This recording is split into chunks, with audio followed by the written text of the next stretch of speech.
Uy, agradezco muchísimo que esté aquí con nosotros directamente en el estudio Citlali Hernández, secretaria de las Mujeres. Bienvenida, Citlali, gracias por estar aquí.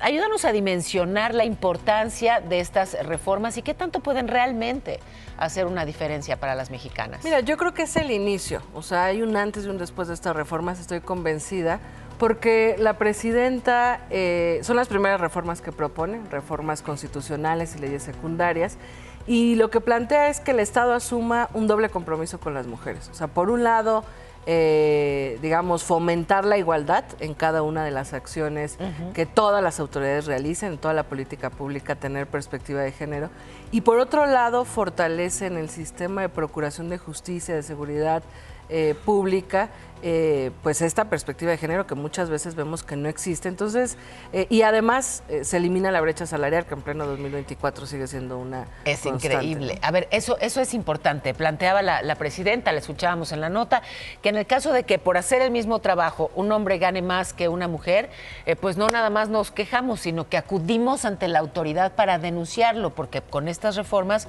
eso será un delito. ¿Ante qué autoridad? Porque lo importante es que no se quede nada más en la ley, ¿no? Claro.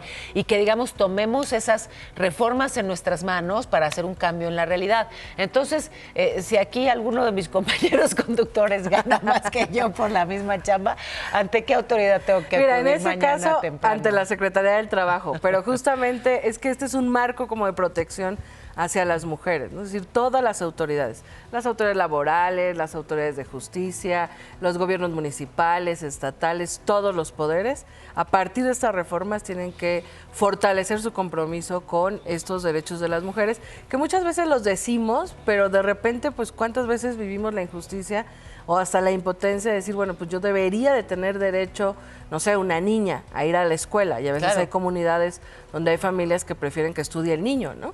Entonces, a raíz de esto, digamos, puede haber mayor intervención de la autoridad.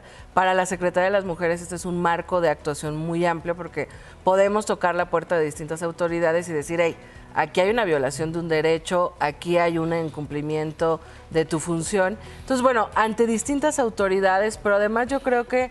Pero digamos, puntualmente, ante un caso de brecha salarial... Ante la Secretaría del Trabajo. La Secretaría del Trabajo podría entrar y, digamos, ya es un derecho constitucional y una ley, y los empleadores tendrían que garantizarlo. Otra duda muy específica, secretaria. Con estas reformas, en caso de violencia intrafamiliar, normalmente las mujeres víctimas de violencia salen huyendo de esa casa con todo y sus hijos, se alejan pues del golpeador, del agresor, y buscan un refugio o se van con familiares. Ante estas nuevas circunstancias y con esta reforma, el que se tiene que ir es él. Pero ¿cómo ejerces ese derecho? ¿Cómo lo sacas? Mira, esa pregunta es muy importante porque hay, aquí en la Ciudad de México ya pasa, el agresor sale de casa, ¿no? Es, digamos, como una...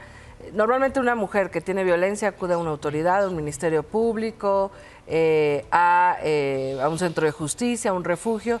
Y esta reforma lo que plantean es la creación de un registro nacional de medidas de protección, porque muchas veces lo que pasa es cuando alguien tiene violencia, se le emiten medidas de protección, es decir, el agresor no debería de acercarse, una serie, digamos, de restricciones y de cuidados para las mujeres, de restricciones para el agresor, pero luego las autoridades dicen, pues a mí no me toca. Con estas leyes se involucra a todas las autoridades a decir, te toca si hay medidas de protección para las mujeres, y estas medidas de protección incluyen dentro del proceso jurídico, digamos, que quien salga de la casa en realidad sea el agresor, como una parte, digamos, preventiva de que no continúe la violencia. Pero ¿cómo va a respaldar la autoridad o ayudar a esa mujer bajo una orden judicial? Ya, que normalmente pasa que los juzgadores no se quieren meter o alegan vacíos legales.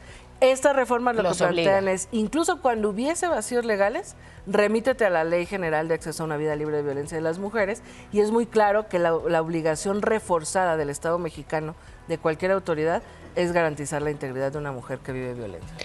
Pues qué importante, sí, porque conversábamos fuera del aire sobre toda esta violencia que las más de las veces ocurre bajo techo, el agresor es alguien muy cercano, y bueno, pues para ir cambiando eso hay que ir empujando cambios a nivel familiar, a nivel social, a nivel cultural, pero sí a partir de políticas públicas que cobijen a las mujeres que estamos hoy tan vulnerables en este país. Mira, eso es muy importante porque por un lado es toda esta red de protección a través de la Constitución, de las leyes, una nueva voluntad, o sea, una presidenta que crea una Secretaría de las Mujeres para proteger a las mujeres, pero sí tenemos que hablarlo en voz alta, en público y en privado, porque tiene que haber un cambio cultural. O sea, se puede construir una nueva convivencia entre hombres y mujeres donde ambas partes digamos, bueno, esto no es normal, ¿no? O sea, yo siempre digo, cuando un niño le dice a una niña, tú no puedes jugar fútbol porque eres mujer, la niña en serio cree que no puede jugar y se hace a un lado y se aleja de los deportes. Y el niño en serio cree que la mujer no tiene capacidad de jugar fútbol. Bueno, ese tipo de cosas que van siendo cotidianas y vamos creciendo y en nuestros espacios laborales, en los espacios familiares empieza a ocurrir, digamos, la normalización de la discriminación. Pues tiene que ir cambiando, hay que vernos como iguales y lo que le toca al Estado es garantizar mismos derechos, mismas oportunidades, pero también creo que vale la pena discutirlo en voz alta. Sin duda, secretaria. Gracias, pues, por venir hasta aquí. Y siempre aliada de las mujeres, así que cuenten conmigo. Gracias. Citlali Hernández. ¿Cuánto ganas Irán Hurtado? Donde ganan más que yo. Ahorita se arma. Aquí ya tomo nota. Gracias. Muchas gracias. Es la secretaria de las mujeres.